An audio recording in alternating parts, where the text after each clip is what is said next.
Australia, what's your favourite sport? Football. Snack? Pies. Animal? Kangaroos. And what's your favourite car, Australia? Holden.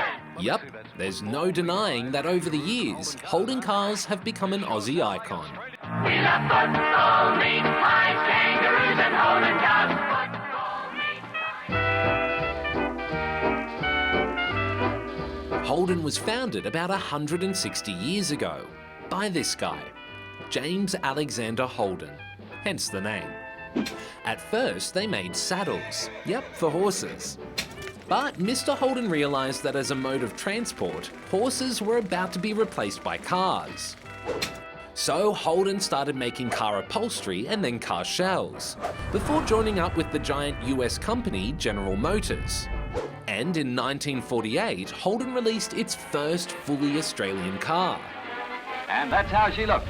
The car whose appearance and general design had an element of secrecy for so long. The Holden FX was the first Australian designed car to go into mass production, and it was pretty popular around the country. By 1958, 40% of Aussie car owners were cruising around in a Holden. The birth of this car is the birth of a great new industry. You see, for a young country like Australia, being able to drive a car that was designed and made here was a pretty big deal at the time. It meant more jobs for Aussies and money for the economy. And it wasn't just Holden. Several other companies were making cars here, like the really popular Ford Falcon.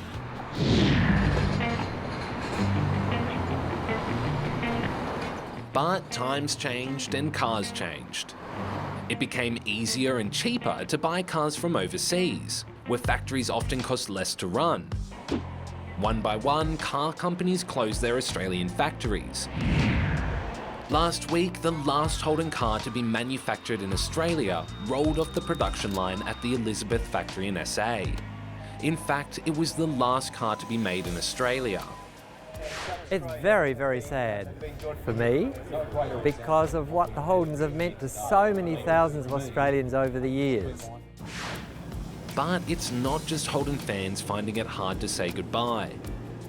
My dad was a team leader for the engine line and he placed the engine into the car.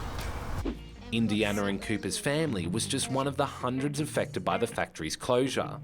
And they say it's been a pretty tough week. It was kind of sad, but it's okay because he'll have more free time and he can just take us to school and, yeah, a new job. And it's not just the thousands of workers who've lost their jobs.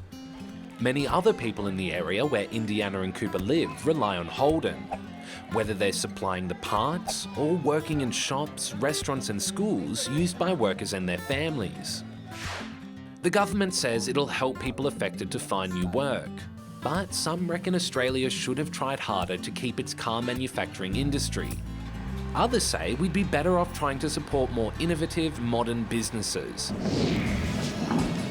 In any case, last week will be remembered as the end of an era, when we said goodbye to an Aussie icon.